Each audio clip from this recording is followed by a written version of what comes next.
Olá, amigos, sejam todos muito bem-vindos, né, a mais um estudo das obras de André Luiz. Estamos estudando o livro Entre a Terra e o Céu, estamos já mais além da metade do livro, né, na psicografia de Francisco Cândido Xavier, e hoje nós vamos começar o capítulo 30, que é Luta por Renascer. Mas a Thelma vai falar um pouquinho ainda sobre, lembrando o capítulo anterior, o capítulo 29, Ante a Reencarnação. Tudo bem, Thelma? Tudo bem, Márcia, graças a Deus. Olá, amigos, esperando que estejam todos bem, estejam aproveitando as elucidações do nosso Clarencio, aí, elucidações profundas nesse capítulo 29, né? Onde eles voltam lá na casa de Amaro no dia seguinte para ver como Zulmira estava, depois de todo aquele processo, quer dizer, depois não, está no processo, continuando o processo aí da concepção, né?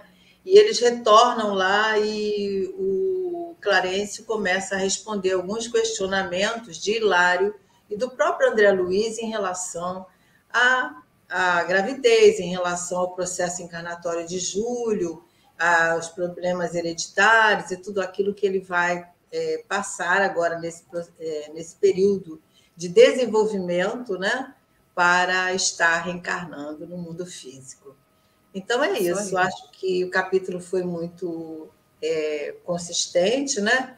E esperamos agora continuar a explicação aí que vai ser dada e as dificuldades que certamente Júlio vai enfrentar, né? Desse desafio aí que é luta por renascer, né? Exatamente. Que é um desafio, né? Reencarnar é um desafio. Assim, dizem que sempre é mais difícil que desencarnar, né? A gente tem medo da morte, mas os espíritos nos dizem, né, que reencarnar não é tranquilo, não é uma coisa. E eles também devem ter esse receio, né? Será que vai dar certo? Como é que vai ser essa nova existência?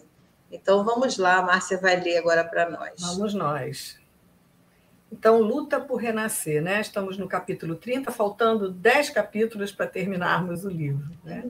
Então, olha, como a Thelma falou, eles voltaram no dia seguinte, que levaram o Júlio para ficar ali acoplado com a Zulmira. E agora já se passou um mês. Um mês correra célere sobre os acontecimentos que vimos de narrar quando Odila nos procurou suplicando ajuda. Então, passou um mês e a Odila vai lá desesperada pedir ajuda por Clarencio. Vinha triste, atormentada. Zulmira, incompreensivelmente para ela, havia contraído perigosa amidalite e sofria muito. Por 6 dias consecutivos, informou nossa amiga inquieta, achava-se no trabalho de vigilância. Esforçara-se, quando lhe era possível, por libertá-la de semelhante aborrecimento físico, mas, entretanto, via baldadas todas as suas providências, quer dizer, via infrutífero tudo que ela fazia. Desolada, induzira Amaro a trazer um médico, no que foi obedecida. Mas o médico, né, o facultativo, não atinava com a causa íntima da enfermidade. E, ignorando a verdadeira posição da cliente, poderia ameaçar-lhe a tarefa maternal com a aplicação de recursos impróprios. Então, rogava-nos, por isso, um socorro imediato. E o Clarencio não se delongou na assistência precisa. Então, a gente vê aqui que a Odila ficou o tempo todo lá da Zulmira, e nós vimos no capítulo anterior que ela estava radiante, linda, pela beleza de poder estar grávida. Mas a gente sabe dos problemas do Júlio, na questão aqui da garganta, e isso estava refletindo na Zulmira. Só que eles ali chamam, né, a Odila acaba influenciando o Amaro para chamar um médico, mas ela está também ali, né? Eles estão preocupados porque tem um mês, provavelmente a família nem sabe que ela está grávida. E a gente sabe que uma pessoa grávida não pode tomar qualquer tipo de remédio. Então, o Clarencio também está preocupado com isso, né? É isso mesmo. Então, era noite, quando demandamos o ninho doméstico que já se nos fizera familiar. Zulmira, no leito, demorava-se em aflitiva prostração, cabelos em desalinho, olheiras arroxeadas e faces rubras de febre. Parecia aguardar a chegada de alguém que a auxiliasse na eliminação da crise. A supuração das amígdalas poluíra-lhe o hálito e lhe impunha dores lancinantes. E a gente sabe, né, quando a gente tem as amígdalas supuradas, aquele monte, vamos dizer, de pus mesmo, né, aquilo fica aquela secreção Então, aquilo estava ali banhando toda ela ali, né? Então, a pobre senhora apenas gemia, semi-sufocada, exausta. O esposo e a filha desdobravam-se em carinho, procurando reanimá-la, mas Ulmira, que deixáramos 30 dias antes, corada e bem disposta, revelava-se agora profundamente abatida.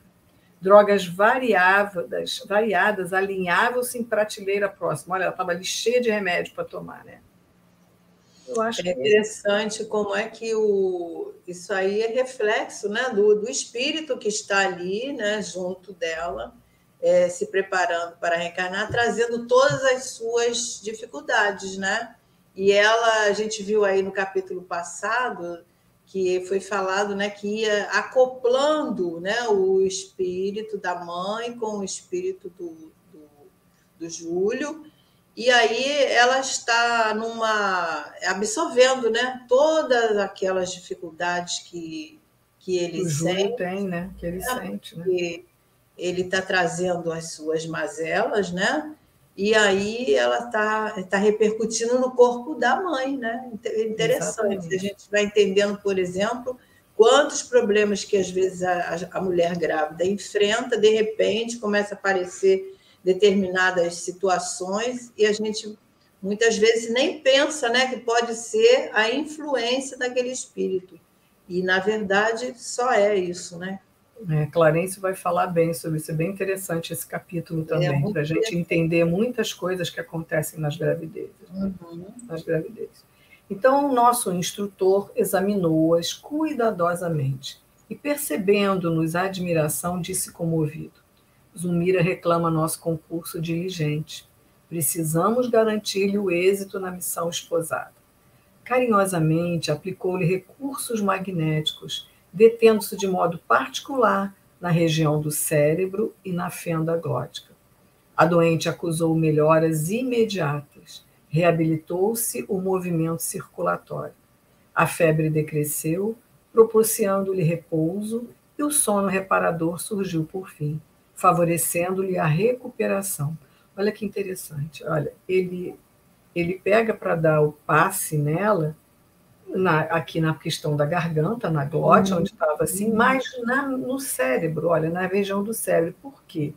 Porque a gente vê, como ele vai também explicar depois, a influência do Júlio nos pensamentos dela. Como ele está influenciando a mente de Zulmira, ela está absorvendo isso e fazendo com que o que ele sente, ela passe a sentir, vamos dizer assim, também.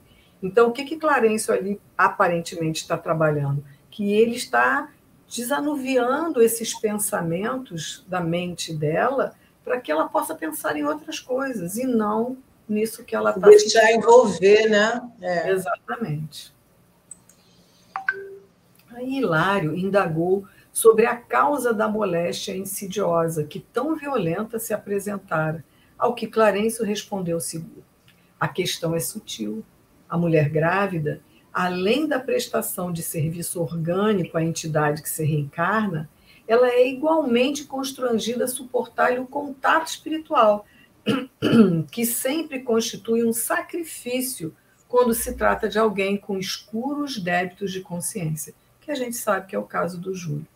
A organização feminina, durante a gestação, sofre verdadeira enxertia mental, quer dizer, além daquilo que ela já pensa, todas as suas preocupações, ela ainda absorve as preocupações e as mazelas daquele que ela está trazendo, né? Então, os pensamentos do ser que se lhe acolhe ao santuário íntimo envolvem-na totalmente, determinando significativas alterações em seu cosmo biológico. Se o filho é senhor de larga evolução e dono de elogiáveis qualidades morais, consegue auxiliar o campo materno, prodigalizando-lhe sublimadas emoções e convertendo a maternidade, habitualmente dolorosa, em estação de esperanças e alegrias intraduzíveis. Mas, no processo de Júlio, observamos duas almas que se ajustam nas mesmas dívidas e na mesma posição evolutiva. Então, influenciam-se mutuamente. E vocês lembram que Amaro, quando também desencarna, acha Júlio e Zulmira no plano espiritual, né, como as outras encarnações deles, ali ainda naquele mundo ali totalmente perdidos, desarvorados. Então, ela também tem seus débitos ali. Ela tem os débitos. Ela ainda alimenta no seu inconsciente, né?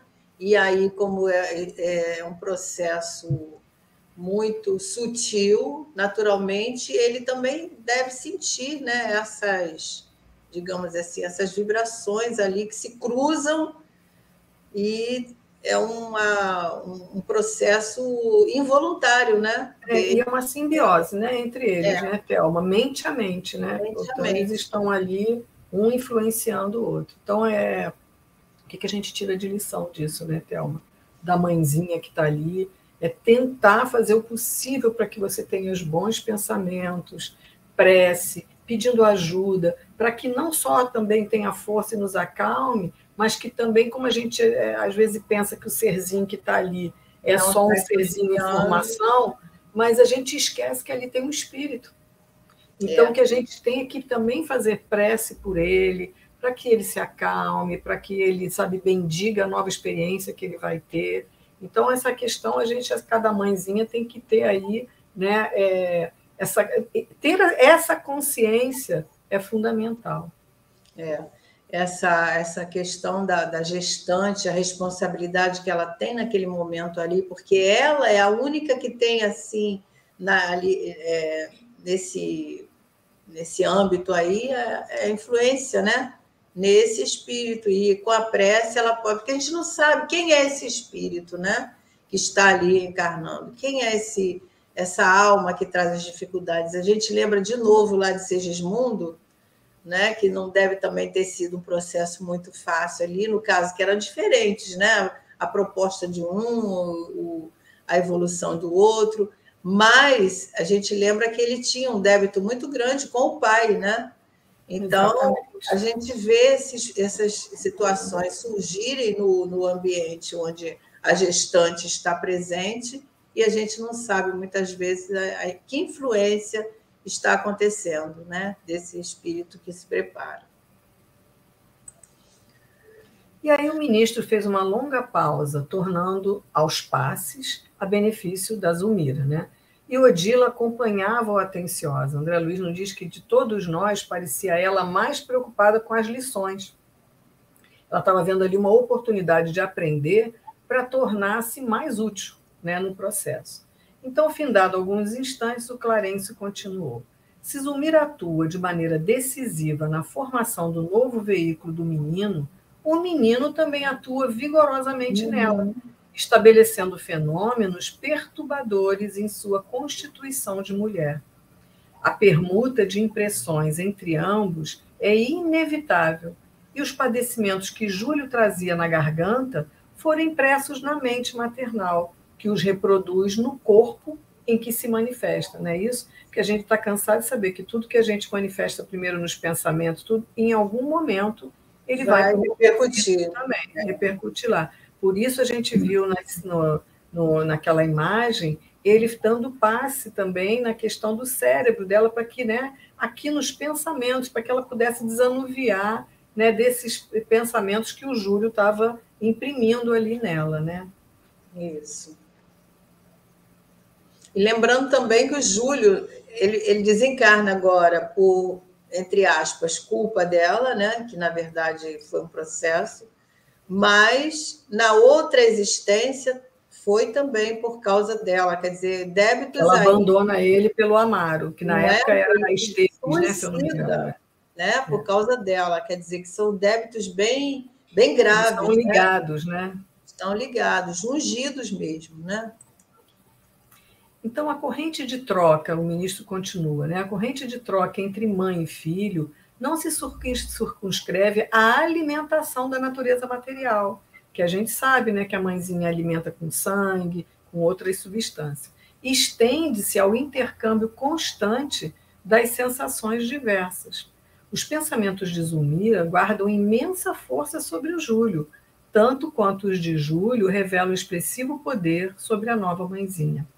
As mentes de um e de outro como se justapõem, olha que interessante, mantendo-se em permanente comunhão, até que a natureza complete o serviço que lhe cabe no tempo. De semelhante associação procedem os chamados sinais de nascença. Certos estados íntimos da mulher alcançam, de algum modo, o princípio fetal, marcando para a existência inteira. É que o trabalho da maternidade assemelha-se ao delicado processo de modelagem, requisitando por isso muita cautela e harmonia para que a tarefa seja perfeita.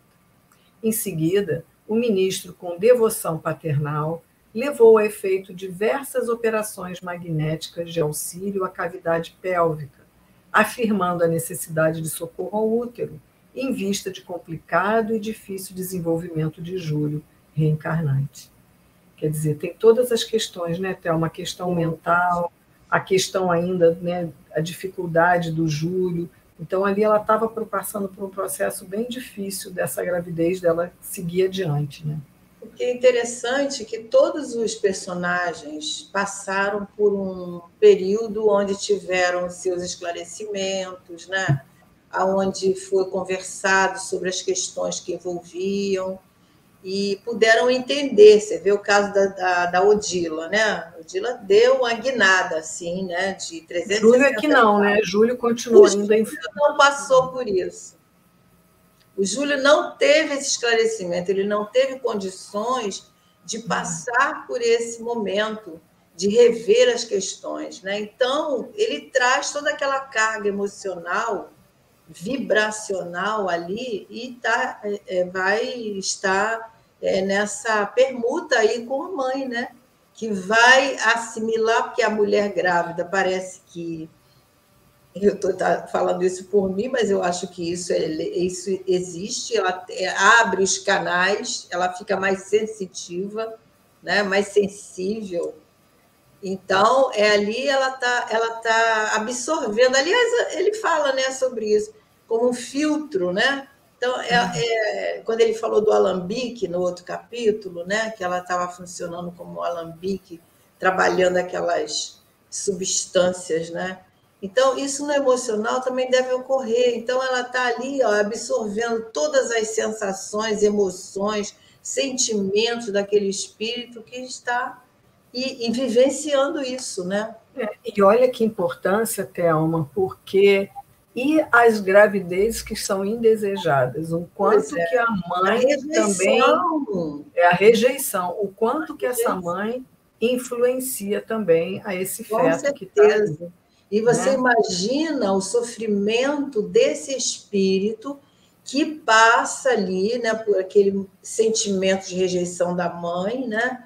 A infelicidade, se ele tem condição de sentir, né? E sente, é uma... Né? Tem um livro que chama Nos Bastidores da Obsessão, que tem um caso desse, né? E você lembrou desse, e eu estava lembrando que essas duas nós estávamos estudando o livro No Mundo Maior, e tem um caso desse também. De rejeição, e que leva ao aborto e o sofrimento imenso daquele espírito pela rejeição da mãe.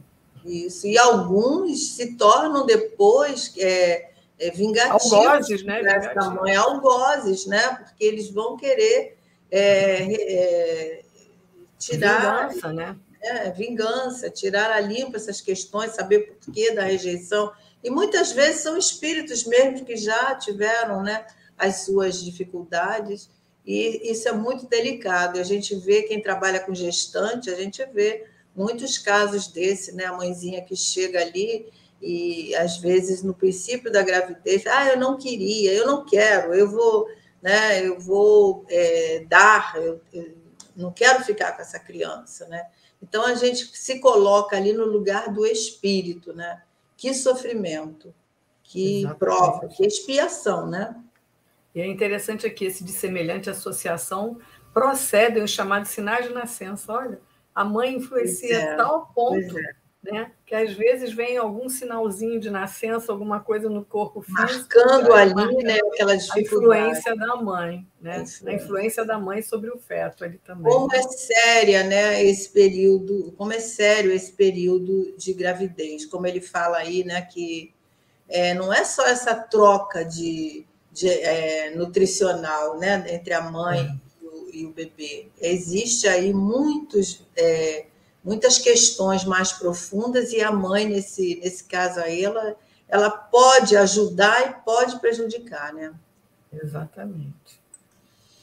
Então, meu colega, avançando mais longe, né, talvez tentando converter aquela hora de fraternidade tanto quanto possível em hora de estudo, recordou alguma das suas experiências médicas, né, acrescentando Hilário, lembrando quando ele estava encarnado. Né? É comum a verificação de exagerada sensibilidade na mulher que engravida. A transformação do sistema nervoso nessas circunstâncias é indiscutível. Muitas vezes, a gestante revela decréscimo de vivacidade mental e, não raro, enuncia propósitos da mais rematada extravagância. Há mulheres que adquirem antipatias súbitas, outras se recolhem a fantasias tão inesperadas quanto injustificáveis. E, em muitas ocasiões na Terra, perguntei a mim mesmo se a gravidez, na maioria dos casos, não acarreta temporária loucura. E né? Porque às vezes a gente fica completamente mais desorientada, né? Essa troca, né? Quando aí Hilário está falando, né, da lembrança dele. Né? Então, quando a mãe tem essa espiritualidade, não precisa de ter uma religião, mas ter espiritualidade, né? Como deve ser favorável a esse espírito que está reencarnando, né? Porque esse caso das antipatias, né? Esses casos da transformação da pessoa que fica alterado, seu sistema nervoso, e não deixa de ser um processo obsessivo, né? Uma influenciação daquele mesmo espírito, né? Então, ela pode se precaver através da oração. Que a gente viu, por exemplo, lá, ainda citando o Missionários da Luz, a visita desse espírito, no caso, não é o caso do Júlio, que o Júlio está inconsciente, mas a visita desse espírito ali no âmbito familiar, né? Que ele tem oportunidade de ver, né? De visitar, de estar ali presente naquelas situações em família, né? Usufruindo ou até mesmo trazendo uma perturbação naquele ambiente, né? Então, a oração, né? É muito importante, né, Thelma, esse estado né? de comunhão com Deus, com Jesus. Né? É isso, independente da religião, mas deveria de ser isso mais até falado, né?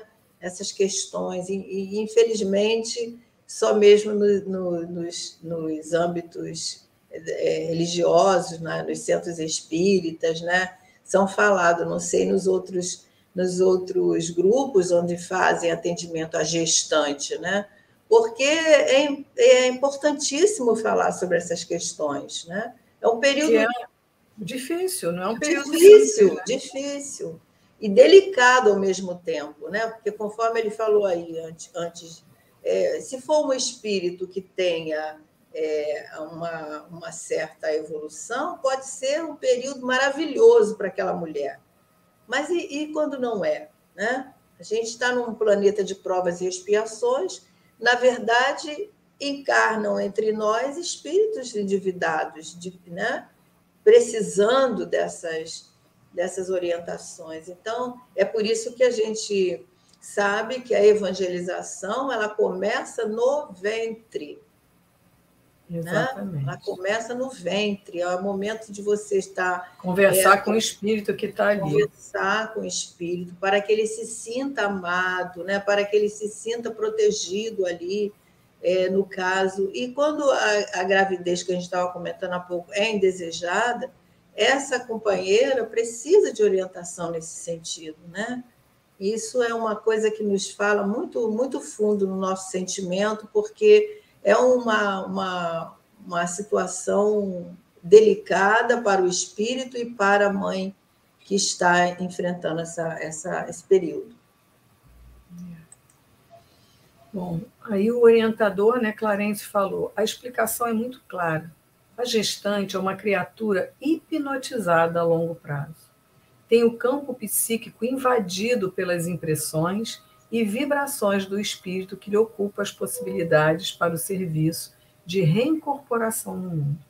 Quando o futuro filho não se encontra suficientemente equilibrado diante da lei, e isso acontece quase sempre, a mente maternal é suscetível de registrar os mais estranhos desequilíbrios, porque a maneira de um médium estará transmitindo opiniões e sensações da entidade que a empolga. E aí Hilário falou assim, afligia-me observar, lembrou Hilário com interesse, a inopinada aversão de muitas gestantes contra os próprios maridos. Uhum. E aí o Clarence fala para ele, sim, isso ocorre sempre que um inimigo do pretérito volta à carne, a fim de resgatar débitos contraídos para com aquele que lhe servirá de pai.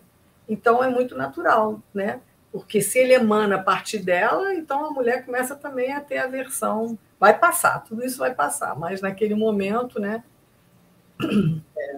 São os registros aí que a gente pode saber, né, que quem está chegando é um desafeto, mas isso é para nós termos atenção, né? Às vezes um caso na nossa família, um caso de alguém conhecido, que a gente pode estar levando esse conhecimento que não é muito comum as pessoas terem, a gente só vai encontrar esses esclarecimentos aí nas obras de André Luiz, né? Então, é por isso importante a importância de nós estudarmos essas obras, que vêm esses aconselhamentos, vêm esses aprofundamentos que a gente às vezes não pensa, né? E a pessoa fica desequilibrada naquele período, principalmente os primeiros meses, né? Onde tem os enjoos, né? Tem um livro que é do Dr. Ricardo de Bernardi, que ele fala sobre essas questões, né? Os enjoos, as questões da mãe ficar, às vezes, não quer conversa com o marido, toma nojo do marido, e muitas outras questões, né?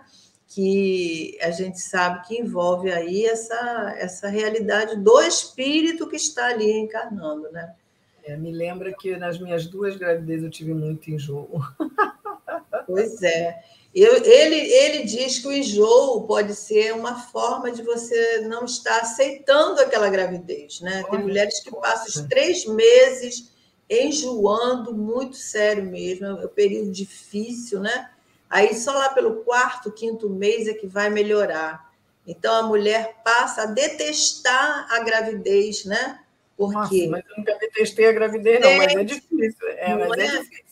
Pois é, mas tem mulheres que detestam porque, no sentido assim, eu não precisava estar assim. E aí vem a rejeição, e aí vem a opção de situações que o espírito inconscientemente está provocando, mas causa nela essa rejeição. E que ele aí cria um processo muito delicado que pode piorar, né? E depois muitas implicações, né? Vezes... Fala, depois. Não, estou falando só muitas implicações. Não, porque depois que passa aqueles 4 meses, a coisa parece que normaliza, né? Fica mais leve. Mas então, é justamente esse período que a gente está vendo aí, desse acoplamento, esse ajustamento, né? Ajustamento, exatamente, das células, né? Das questões espirituais e tudo mais. Então, isso dá uma base para a gente entender que vai passar, que é um período difícil, né? Mas que vai passar. E orar muito, orar constantemente. Exatamente. Bom, temos, contudo, os casos, aí fala o André Luiz, né? Em que, na ribalta do mundo, vemos filhas que foram evidentemente forte desafeto das mães, em passado remoto ou próximo, tal animosidade que lhes caracteriza as relações.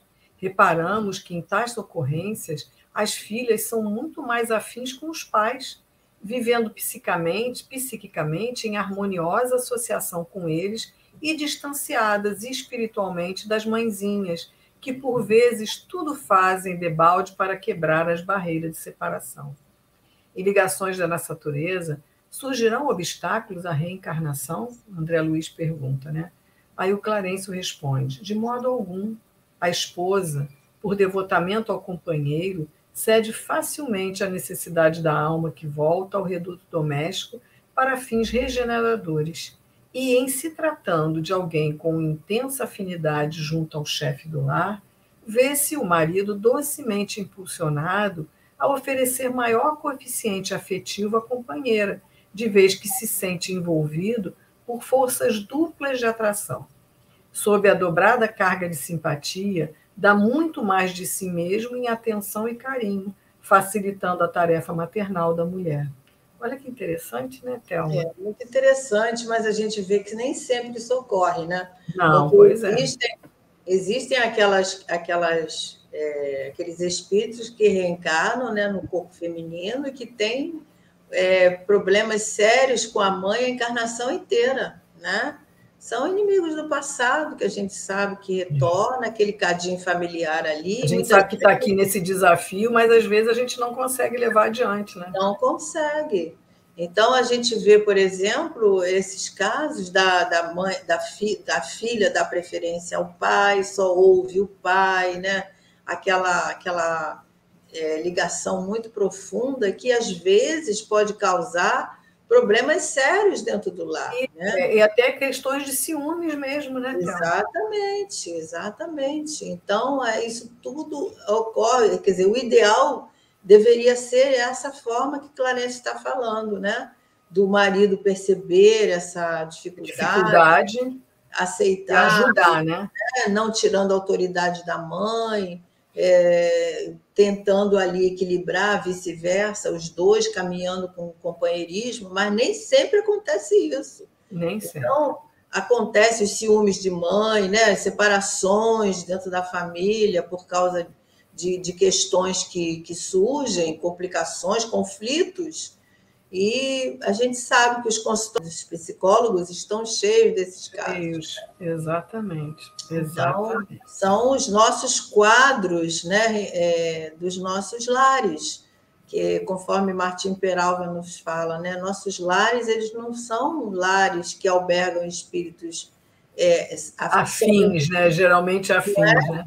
Só os afins, só os afetos, albergam na sua abrangência espíritos que são inimigos do passado, que tem a ver, né? A gente citou ainda há pouco o caso do Sigismundo. A gente não sabe, no decorrer da reencarnação, como é que foi essa família. Às vezes eu fico pensando, né? Como é que foi aquela família? Como é que desenvolveu aquele quadro ali, né? Aquele sentimento de aversão do pai, a preferência por ele, né? Pela mãe. A gente não sabe, né? Porque a gente não vai saber como é que vai ser a relação desse pai com o filho, né? Porque o pai tinha ódio do filho. Não é? Então, as coisas, quando vêm para o plano físico, elas repercutem diferente, né? E graças a Deus nós temos o benefício do esquecimento, né, Thelma? Graças a Deus, né? A gente já pensou se nós olhássemos para o nosso lado e víssemos ali, porque a gente sempre... mas a gente quer sempre ser a vítima, né? E muitas vezes nós fomos o algoz. Exatamente. Né? Então, é muito sério, e Papai do Céu sabe muito bem das nossas dificuldades, por isso nós temos a bênção do esquecimento, que é uma bênção, senão nós não caminharíamos, né? Exatamente. Bom, a elucidação clara e lógica satisfez-nos plenamente. Palestramos ainda por alguns minutos, nos quais o nosso orientador ministrou variadas instruções a Odila, habilitando-a para socorros de emergência. Regressamos, edificados ao nosso círculo de trabalho comum. No entanto, depois de alguns dias, a primeira esposa do ferroviário tornou até nós, solicitando nova intervenção. Zulmira, falou aflita, né, atravessava estarrecedora crise orgânica. Vômitos incoercíveis perturbavam-na cruelmente. Não tolerava a mais leve alimentação. O sistema digestivo apresentava alterações profundas. O médico agia baldamente, visto que o estômago da enferma zombava de todos os recursos. Não nos delongamos para a execução do trabalho assistencial. E aqui a gente está até falando do que você comentou, né? A gente já estava falando sobre isso. Ela passa, então, a ter toda essa questão aí física em relação à gravidez, né? Que isso prejudica bastante, porque, como grávida, nós vamos perdendo as forças físicas, né? E vai prejudicando tanto a nós quanto aquela criança que está ali dentro, né? E criando uma aversão ao nosso redor, né? Porque a gente não sabe se ela teve aquele sentimento que estava ali repercutindo no seu íntimo durante esse processo aí dos 3 meses, né? Como é que ela se mantinha? Será que ela conseguia manter aquela beleza, aquela disponibilidade que ela estava lá quando se viu grávida, né? Quer dizer, que ela nem sabia, mas a gente sabe. Aí podem voltar questões do passado, né? Do da passado. vivência com Júlio em outra encarnação. Lembranças, né, que ela guarda no seu arquivo mental e que, de repente, no inconsciente, durante o sono, aquilo vem à tona, alguma coisa que vem tumultuar todo aquele ambiente, né? Então, realmente... Até a gente sabe, tudo é elucubração, mas até o próprio processo dela de culpa da última encarnação dele também, né? A gente também não sabe. Mas essas elucubrações são boas para nós estarmos vendo, né, as possibilidades, né? As possibilidades das nossas indisposições, às vezes espirituais, que nós temos, períodos difíceis, né, que é vivenciado em alguma problemática semelhante, que a gente vai entendendo, né, as questões. Bom, então revelava-se a gestante efetivamente em condições ameaçadoras. As náuseas repetidas provocavam a gradativa incursão da anemia. Clarence, porém, submeteu a passes magnéticos de longo curso, quer dizer, são passes dispersivos, né? Prometendo que à medida se faria seguir das melhoras necessárias. Deveres diversos convocavam-nos à presença em outros setores. Ainda assim, depois das despedidas, Hilário perguntou pelo motivo de semelhante fenômeno, que declarou ele, em toda a sua experiência médica na Terra, não conseguia explicar, né, o Hilário, né? Estamos certos de que a ciência do porvir ajudará a mulher na defesa contra essa espécie de aborrecimento orgânico, falou o ministro, encontrando definições de ordem fisiológica para tais conflitos, mas, no fundo, o desequilíbrio é de essência espiritual, que é o que nós estávamos conversando aqui, né? Afeta o físico, mas está na questão espiritual. Vamos ver o que ele fecha mais ali. Quer comentar alguma coisa? Então, aí ele continuou. O organismo materno, absorvendo as emanações da entidade reencarnante, funciona como um exaustor de fluidos em desintegração, fluidos esses que nem sempre são aprazíveis ou facilmente suportáveis pela sensibilidade feminina. Daí a razão dos enjoos frequentes, de tratamento até agora muito difícil. Semelhante nota oferecia-nos valioso material de meditação. O tempo desdobrou-se semana após semana. Insistimos na visitação à residência de Amaro, de quando em quando, convocados ou não para o trabalho, até que certa manhã Odila veio até nós com o júbilo de uma criança feliz, anunciando que o menino retornara à luz terrestre. De conformidade com a aprovação da pequena família, chamar-se-ia novamente Júlio. Comungamos de sua profunda alegria e, com a solidariedade dos amigos sinceros, voltamos a abraçá-lo. Aliás, a terceira reencarnação com o mesmo nome. Eu estava pensando sobre isso. A terceira vez que ele vai chamar Júlio, né? Isso. Mas engraçado que essa explicação de antes e de agora, ele diz que esses enjoos, ela funciona como uma exaustão de fluidos que vem mais do próprio espírito, né? Que são aprazíveis, fazem insuportáveis, nem sempre a gente suporta bem, né? Então, ele está colocando ali que esses enjoos e tudo é como se fosse um expurgo daquele espírito que está ali. Você vê o exaustor, ele suga, né? O exaustor suga. Suga, então aí vai subir o sangue, a gordura. Ele está fazendo essa correlação aí para a gente entender. Então, ela está absorvendo tudo isso, coisas que até necessariamente ele está, vamos dizer assim, expurgando, né? Isso. E ela está ajudando na eliminação desses vapores, né? Digamos assim. E, assim, a gente até ainda há pouco falou na questão, até às vezes, de rejeição, mas às vezes, não necessariamente isso, mas às vezes também é uma forma de rejeitar, porque você está com todo esse processo dentro aí, né, de estar passando mal, de tudo isso, de você até nem entender muito direito, né? Os pensamentos que vêm, que vão, né, que a gente às vezes não domina, os pensamentos que nos chegam, né, e a gente fala, às vezes não fala, mas pensa, né? Isso tudo Exatamente.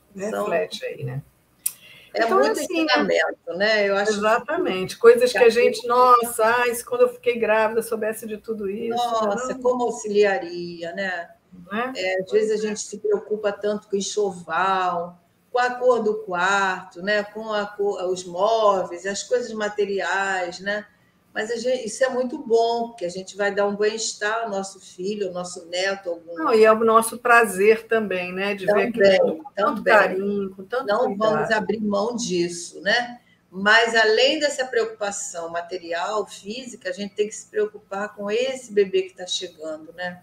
Como é que a gente pode ajudar esse espírito nas suas dificuldades nesse período que a gente vê aí que não é uma luta, conforme disse aqui, mas também na primeira infância, na segunda, Exatamente. os conflitos que esse espírito traz, né? A gente viu lá, eu nunca me esqueço, nem nunca vou me esquecer do Túlio, né?